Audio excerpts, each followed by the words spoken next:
오늘 창세기 30장 뒷부분 같이 37절부터 같이 보겠습니다.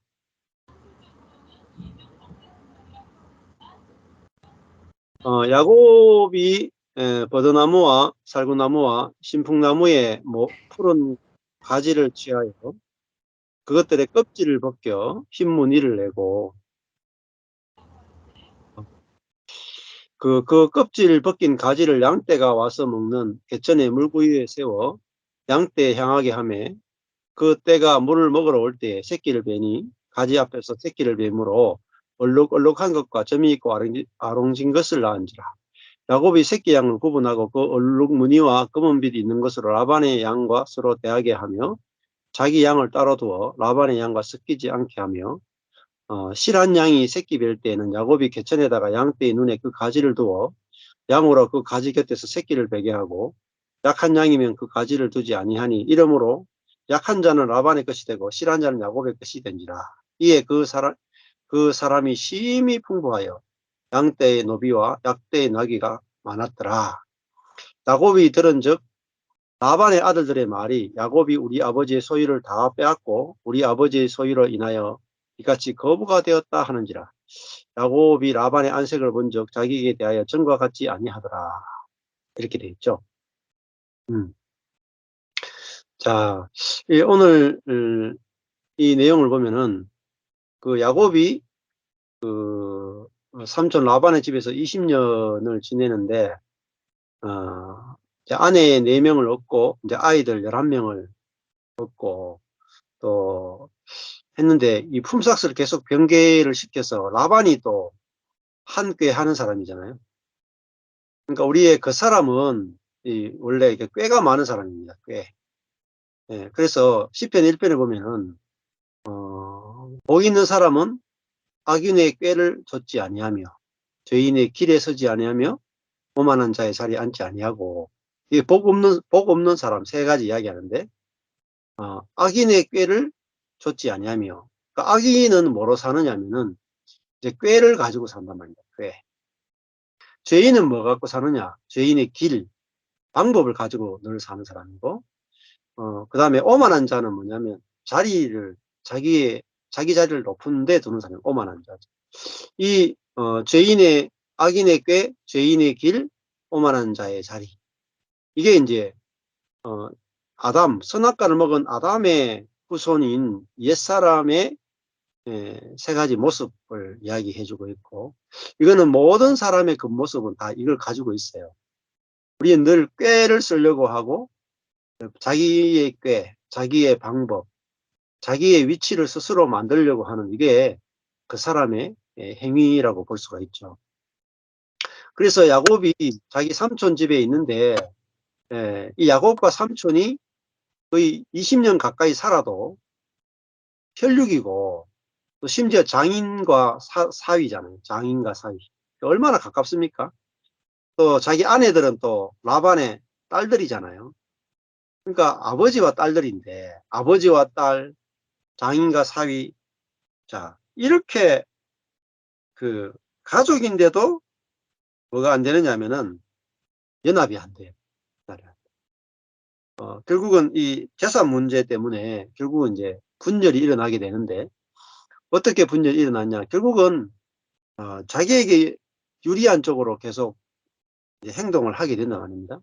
그러니까 라반은 라반대로 자기가 더 많은 짐승들을 가축을 갖기 원하고, 야곱은 야곱대로 더 많은 가축을 갖기를 원하죠. 욕심이, 자기중심성과 욕심이 있으니까. 욕심과 자기중심성이 있으면 그 다음에 쓰는 게 뭐겠어요? 꾀를 쓰게 됐죠. 꾀, 악인의 꾀, 죄인의 방법, 오만한 자의 자리. 이게 3가지가 나타난단 말입니다. 그리고 꾀가 뭐냐 하면은 버드나무와 살구나무와 신풍나무의 푸른 가지를 취해서 껍질을 벗겨 흰 무늬를 내고 그 껍질 벗긴 가지를 이 가축들이 먹는 물구유 위에 세워두면 그 양떼나 가축들이 주로 얼룩진 것, 점 있고 아롱진 것을 낳게 된다. 이게 이제 그들이 뭐 관습, 또 방법이었던 것 같아요. 우리는 그게 잘 모르겠죠. 근데 이 방법이 워낙 사람들이 아는 방법이었는데 야곱은 꾀가 많은 사람이죠. 그러니까 우리의 겉사람, 자아는 자기의 꾀를 믿고 살고, 그리고 자기 중심적이라서 자기 욕심을 늘 챙겨요. 예. 그래서 그 방법을 안 쓸 수가 없잖아요. 꾀가 있는데. 꾀가 있고, 악인의 꾀, 죄인의 방법이 있는데, 이 방법을 써서 결국은 이제 올라가려고 하는 거죠. 결국은 그 41절에 보면 실한 양이 새끼를 뵐 때에는 야곱이 개천에다가 가지를 두고 새끼를 베게 하죠. 그래서 실한 놈은 결과가 어떻게 되겠어요? 42절에 보면은 약한 양이면 가지를 두지 않았다. 그래서 약한 것은 다 장인어른 게 되고 아주 실하고 좋은 것은 다 야곱 것이 되게 하는 거죠. 그러니까 이 야곱이 하나님을 믿어도 아무 그 변화가 없죠.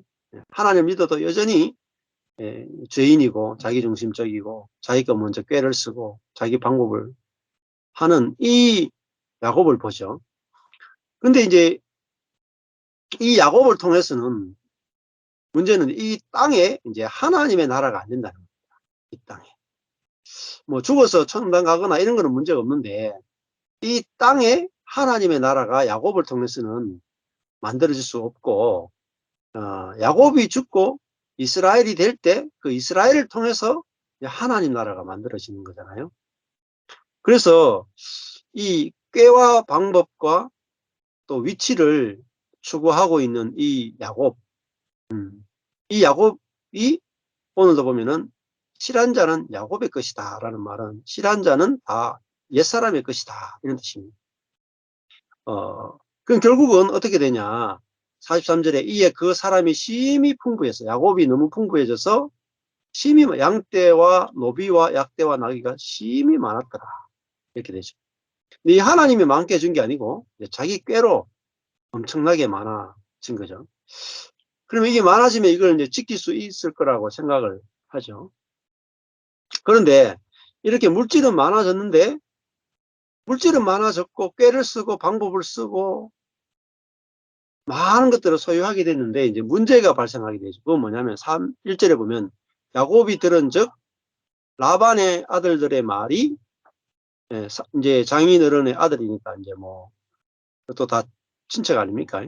야곱이 우리 아버지의 소유를 다 빼앗고 우리 아버지의 소유로 인하여 이같이 거부가 되었다 하는지. 이제 너무너무 이게 차이가 많이 나니까요.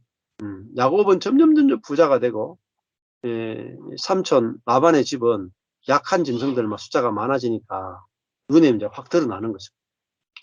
자, 그러니까 야곱은 자기 어떤 재정적인 문제, 불이익의 문제, 가난의 문제를 해결하기 위해서 꾀와 방법을 의존했단 말입니다. 그런데 그 꾀와 방법은 상대방을 살리는 게 아니고 자기를 살리는 방법과 꾀를 쓰는 거죠. 그렇잖아요.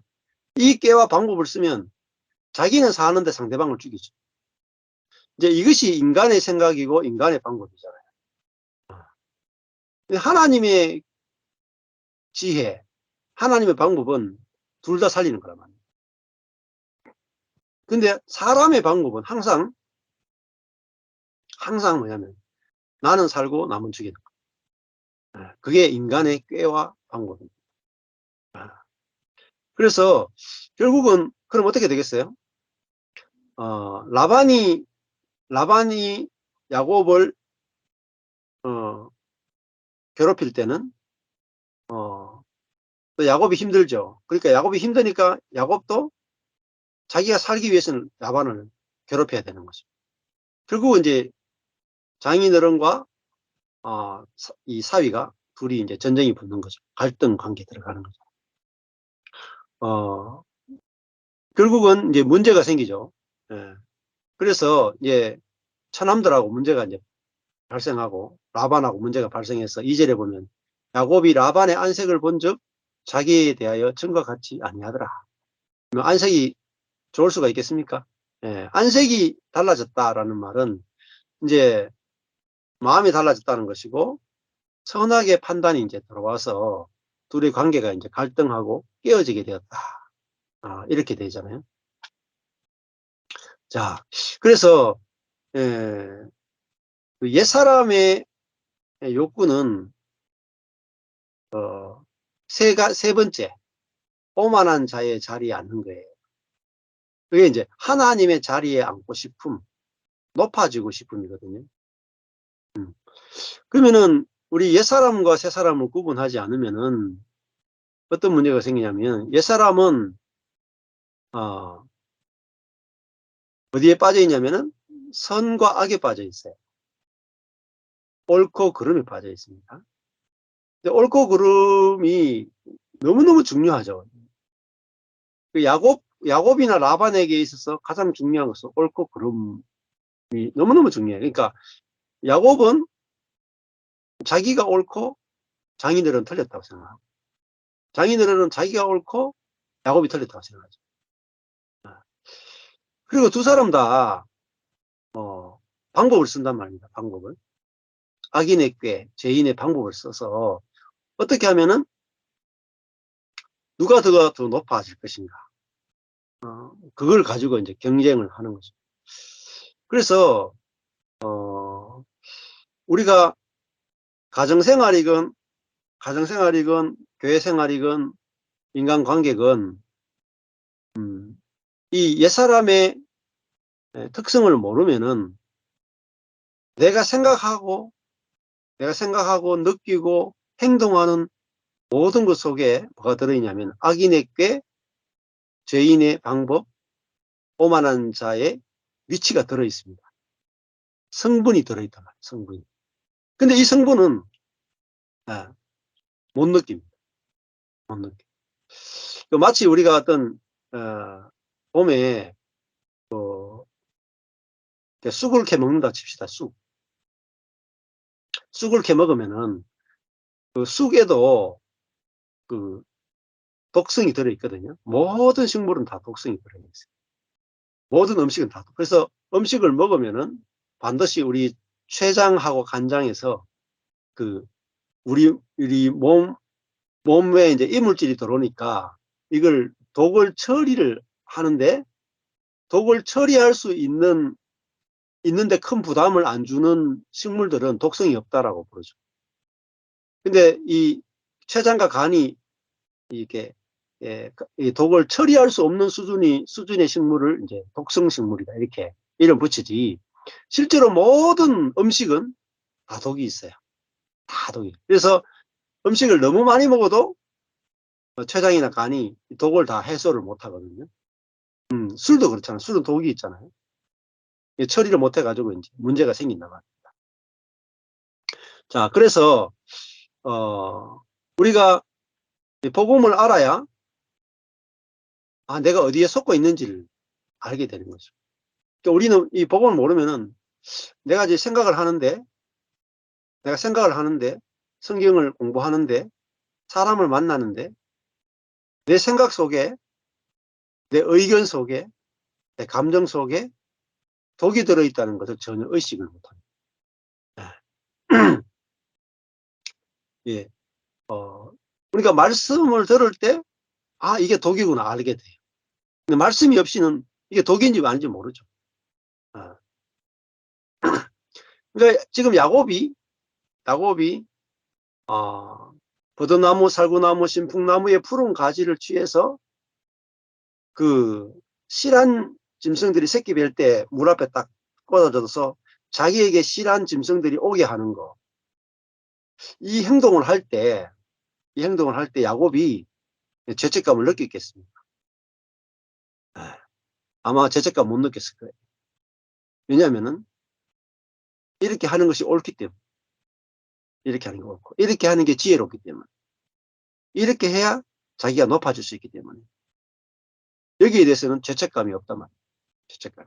그냥 당연한 거예요. 당연한 거. 근데 존재 자체, 그 사람 자체가, 생명 자체가 그래요. 생명 자체가. 마치 이가 똑같아요. 늑대가 양을 잡아먹을 때 0.0001%의 죄책감이라도 있을까요? 없어요. 그렇죠? 음. 어, 죄책감을 못 느끼는 거죠. 예. 왜냐하면 늑대는 자기 생명 속에 이거 먹고 살도록 태어났기 때문에, 육식으로 태어났기 때문에 죄책감을 느낄 필요도 없고 못 느끼죠. 그와 비슷하게 선악과를 먹은 사람은 죄책감을 사실은 못 느껴요. 그러니까 그걸 뭐라고 말하냐면은 화인 맞은 양심이다 그래요. 화인 맞은 양심. 그러니까 죄책감을 굉장히 많이 느끼는 것도 화인 맞은 양심이고, 죄책감을 못 느끼는 것도 화인 맞은 양심이에요. 기능이, 양심의 기능이 잘못되어 버렸다는 거죠. 왜곡되어 버렸다는 거죠. 그래서 예수를 믿으면, 거듭나면 선한 양심, 양심의 기능이 본래대로 회복되어서 그 양심이 하나님을 찾아가는 것이다, 이렇게 이제 표현을 하거든요.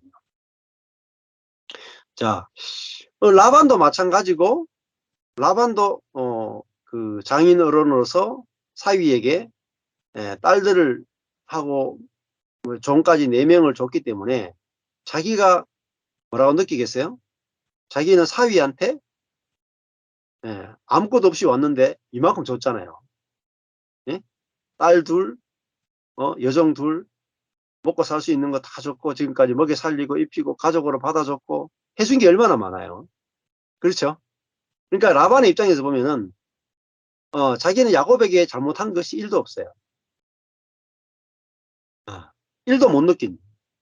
야곱은 또 어떨까? 야곱은 내가 뭐 삼촌한테 혹은 장인어른한테 잘못한 것이 1도 없다고 느껴요.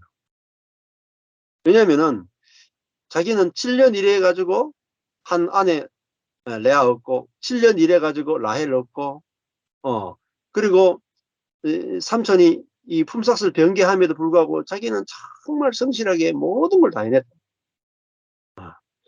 그랬는데 계속 품삯을 바꾸고 제대로 안 준다는 생각이 드니까 자기는 이렇게라도 해야 자기가 재산이 만들어질 것 같아서 자기는 삼촌하고, 자기는 삼촌의 그 장인어른의 양떼를 돌보고, 장인어른의 아들들은 다 야곱의 가축을 돌보고, 이렇게 이제 하자고 해가지고 진행이 된 거잖아요. 그래서 자기는 꾀가 있어가지고 실한 녀석한테 임신할 때는 자 얼룩지고 점있고 아릉진 곳이 나올 수 있도록 그냥 꾀를 쓴 거밖에, 지혜를 쓴 거밖에 없잖아요. 나쁜 짓 한 게 아니잖아요. 예. 그래서 우리가 그 성경을 깊이 들어가야 진짜 죄가 무엇인지를 알게 되죠. 그러니까 우리는 이제 화인 맞은 양심이라 하는 것은 윤리적이고 도덕적인 것에 대해서만 죄책감을 느낀다. 윤리적이고 도덕적인. 근데 진짜 회복된 양심은 윤리적이고 도덕적인 것에 대해서만 죄책감을 느끼는 게 아니라, 음, 어, 이 내가 하나님을 제껴놓고 독립적으로 살아가는 것, 독립성.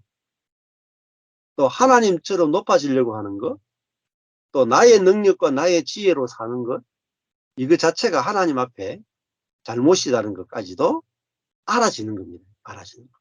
그러니까 거듭나야 진짜 중요한 죄가 보여요. 죄의 뿌리 되는 죄가 보이지. 그전에는 이 뿌리 되는 죄에 대해서 죄책감이 1도 없습니다. 우리는. 그래서 복음을 들을 때 근원적인 죄에 대해서 인식이 되어지고 알아지고 거듭나면서 하나님과의 관계 안에서 윤리적이고 도덕적인 죄에 대한 죄책감이 아니라 이 뿌리 되는 죄에 대해서 감각이 생기는 거예요. 감각이 생겨가지고, 이게 진짜 죄네요 하면서 그게 하나님 앞에서, 하나님 앞에 자기의 옳음, 자기의 선, 자기 의까지도 다 내려놓는다고. 자, 그래서 우리가 그냥 윤리적이고 도덕적인 것 가지고 죄냐 아니냐 자꾸 따지는 것 자체가 더 큰 죄에 빠져 있는 거죠. 더 큰 죄에 빠져. 내가 옳다라고 하는 더 큰 자아의 죄에 빠져 있는 거죠. 예. 근데 이제 이런 라반이나 야곱이나 뭐 이런 근원적인 어떤 죄에 대해서는 아예 인식이 안 되고 그 근원적인 원죄에 빠져가지고 지금 막 산단 말이야, 원죄에. 근데 거기에 대해서는 전혀 죄책감이 없습니다. 그래서 단지 야곱은 나는 옳고 장인어른은 틀렸어. 품삯을 자꾸 변개시키는 장인어른이 틀렸고 성실하게 일하는 나는 옳아 라고 하는 요 윤리적 잣대 하나 가지고 나는 옳고 장인은 틀렸어. 이걸 밀고 나간단 말입니다. 근데 하나님 입장에서 보면은 어때요?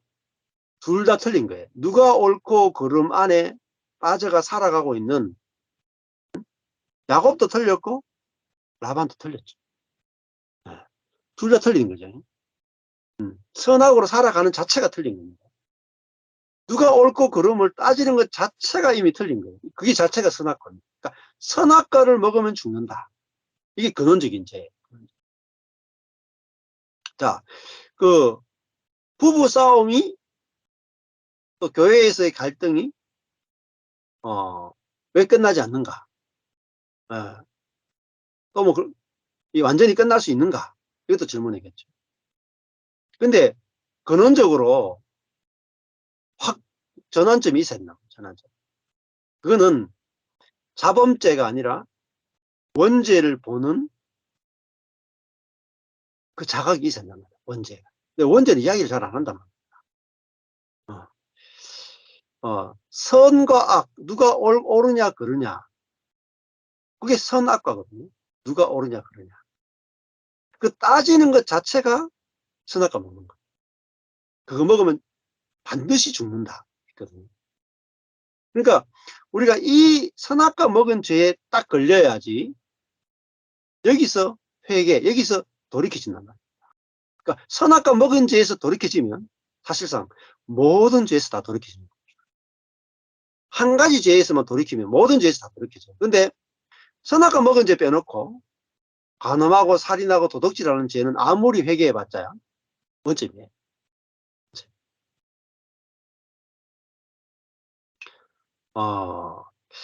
그래서 창세기 시작할 때 2장에서 선악과를 먹으면 죽는다라고 하는 이 죄는, 선악과를 먹으면 정령 죽으리라고 하는 이 죄는 감추어진 죄예요. 네. 성경 안에서 감추어진 죄라. 근데 요 하나의 죄 때문에 전 인류가 다 죽은 거예요. 다른 죄 때문에 죽은 게 아니라. 이 죄는요, 근데 끝으로 보면요, 죄도 아니잖아요. 아니, 동선 중앙에 선악과 있는데 그거 하나 먹었다고 이렇게 전 세계 인류가 다 죄인이 되고 전쟁과 기근과 질병과 고통과 지옥 같은 삶을 살아야 되는, 이게 다 벌어졌단 말입니다. 하나님과 사람과의 관계가 다 깨지고, 나와 나의 관계가 깨지고, 이웃과의 관계가 깨지고, 이혼, 고통, 우울증, 공황장애, 모든 것들은 어디서부터 나왔느냐? 선악과 먹은 죄로부터 나왔어요. 선악과 먹은 죄. 그러니까 선악과 먹은 죄가 뭔지 모르면 우리 삶은 하나도 안 돌이켜지고 원점입니다. 선악과는 선악을 갈라내는 죄입니다. 선악을 갈라내는. 근데 우리는 선악을 갈라내는 건 죄라고 전혀 인식을 못해요. 안 그래요? 부부끼리 싸웠어요. 그럼 제일 먼저 하는 게 뭡니까? 부부끼리 싸워서 제일 먼저 하는 게 누가 옳았고 누가 틀렸는가. 안 그래요? 이거 안 하면 멍청이죠. 누가 옳았고 누가 틀렸는가, 이거부터 딱 따지잖아요. 근데 그게 선악과입니다. 그거 먹으면 죽는다 그랬거든요. 근데 우리는 그거는 죄가 아니잖아요. 누가 옳았고 틀렸고를 따지는 거는 죄가 아니에요. 여기에 대해서는 죄책감이 1도 없어. 일단은 내가 옳다, 깃발 딱 꽂아줘. 내가 옳다, 깃발 딱 꽂아줘. 내가 옳고 당신은 틀렸어. 누가 옳고 그름을 가지고 따지는 거예요. 논리를 가지고 막 따지는 거야. 그래서 내가 옳고 당신이 틀렸습니다라고 결론이 딱 나요. 근데 그 자체가, 그 행위 시작부터 끝까지가 다 죄입니다. 시작부터 끝까지가. 이게 오리지널 신, 원죄예요. 이 행위 전체가 죄구나. 행위 전체가 다 죄구나. 선과 악을 따지는 거. 왜? 예. 선과 악은 누가 따질 수 있어요? 하나님만 따질 수 있어요. 하나님. 우리는 따질 자격이 없어요. 우리가 선악을 따진다 해도, 율법을 가지고 따진다 해도 우리 자격이 있습니까? 예를 들어 가지고 남편이 설거지를 안 했다. 예를 들면 칩시다. 설거지를 안 했다. 해주기로 했는데 안 했다. 예를 칩시다. 약속을 어겼겠죠. 예를 들면은. 근데 아내가 남편이 약속을 어겼다고 해서 남편한테 그걸 따질 수 있는 권리가 있느냐? 자격이 있느냐? 자격은 없어요. 그거는 주님이 판단자가 되셔야 되지, 내가 판단자가 될 수가 없어요. 음. 자, 그래서 이 근원적인 죄, 선과 악을 따지는 죄, 누가 옳았고 누가 틀렸고를 따지는 죄. 예. 그럼 어떻게 돼야 됩니까? 선악을 따지고 나면 이제 뭘 해야 됩니까? 누가 옳고 틀렸고를 따지고 나면 그다음 어떻게 해야 됩니까? 그 다음 단계가. 부부싸움. 그 다음 단계. 첫 번째, 누가 옳았는지 틀렸는지 첫 번째 따져. 그게 먼저예요. 그럼 두 번째 단계가 뭐겠습니까? 틀린 사람한테 뭘 요구해요? 사과와 고치는 걸 요구하죠. 반성문 써오라 그러죠. 사과를 요구하죠. 어. 그러면 회개하고 반성하는 게 그러면은 맞는 걸까요? 그거부터가 틀렸어요. 그것도 틀렸어. 왜? 시작부터 틀렸잖아요. 옳고 그름을 따지는 게 틀렸는데 회개하고 반성하는 거 이거 필요 없는 거 사실. 이 처음부터 안 해야 돼. 처음부터. 옳고 그름부터 안 따져야 돼. 옳고 그름 따져놓고 누가 틀렸고 옳았고 반성하고 고치고. 이거는요, 우리가 하나님 노릇하고 있습니다. 하나님 노릇하고 있습니다. 예. 내가 오만한 자의 자리에 앉아 있단 말이에요. 그러니까 오만한 자의 자리에 앉아 있으니까 뭐가 나와요? 옳고 그름을 내 관점에서 따져요. 따지니까 상대방한테 고쳐라라고 하나. 근데 이렇게 행동을 하고 있는데 우리가 무의식적으로 이렇게 살고 있어요. 그냥 공기를 호흡하듯이 무의식적으로 살고 있는데 말씀을 안 들으면은 조금도 의식이 안 돼요. 그렇죠? 오늘 이 말씀 듣기 전에 여러분 이게 죄라고 전혀 못 느꼈을 거예요. 안 느껴진다니까요. 죄는요, 하나님의 기준에 봐서 죄가 존재하는 거거든요. 그러니까 하나님의 말씀을 들어야지 이게 죄구나 알아지지, 말씀을 듣기 전에는 죄인지 몰라요, 절대. 네. 그래서 죄인지 알아야, 내가 잘못이네, 내가 틀렸습니다가 되는 거예요. 내가 틀렸습니다가 자아가 죽는 거예요. 자기 오름이 죽는 거란 말이에요. 자기 오름이 죽으면 옆에 사람하고 연합이 된다. 자기 오름이 죽음으로 말입니다. 자, 그래서 우리의 하나의 행동을 고치고 이 부분을 고치고 저 부분을 고치고 이건 신앙생활이 아니에요. 그래서 상대방한테도 이 부분 고쳐라 저 부분 고쳐라 요구하는 거 신앙생활 아닙니다.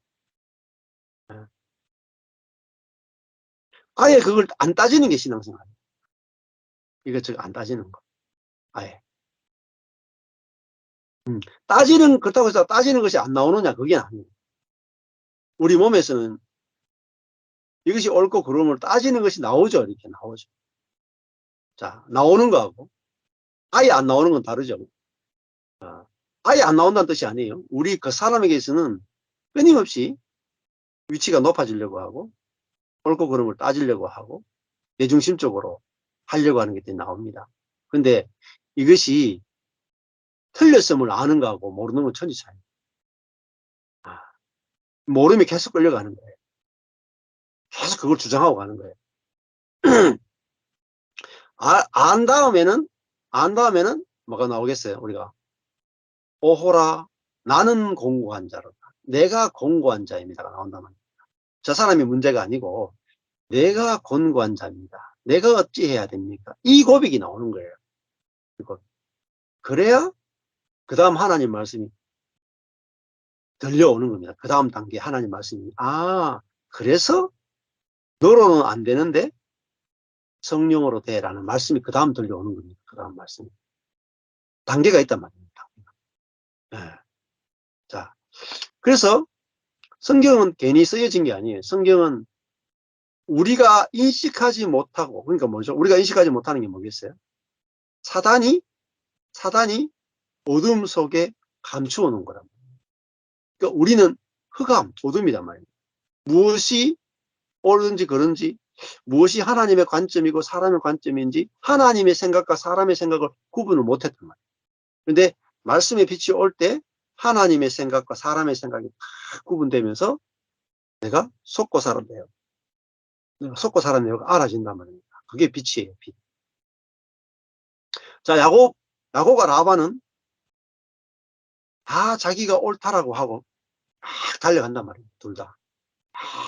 야곱은 내가 오라, 라반은 내가 오라. 거기다가 꾀를 쓰고 방법을 쓰고 높아지려고 막 가는데 둘 다 죄책감은 1도 없어요. 죄책감을 못 느낍니다. 왜? 양심이 죽어있기 때문에 못 느끼는 거예요. 말씀이 없으니까 못 느끼는 거예요. 계속 간단 말입니다. 계속. 그럼 어떻게 됩니까? 둘이 이제 장이 늘어나고 사위가 전쟁이 붙는 거죠. 그 전쟁을 통해서 둘이 깨지는 거예요. 깨지는 거예요. 박살이 나는 거예요. 둘 다. 아주 이제 위험한 상황에 접하게 되죠. 점점 갈등이 커지는 거죠. 근데 이 갈등이 커지는 것도 필요하죠. 그걸 통해서, 갈등을 통해서 비로소, 아, 이 윤리적이고 도덕적인 죄보다 더 중요한, 더 큰 밑바닥에 뿌리적인 죄가 있구나. 이걸 나중에 보게 된다. 나중에 내가 보는 거예요. 한참 오랜 이후에. 예. 그래서, 오늘 어, 가장 밑바닥에 있는 이 죄에 대해서 듣고 인식이 될 때 선한 양심이더만요. 선한 양심이.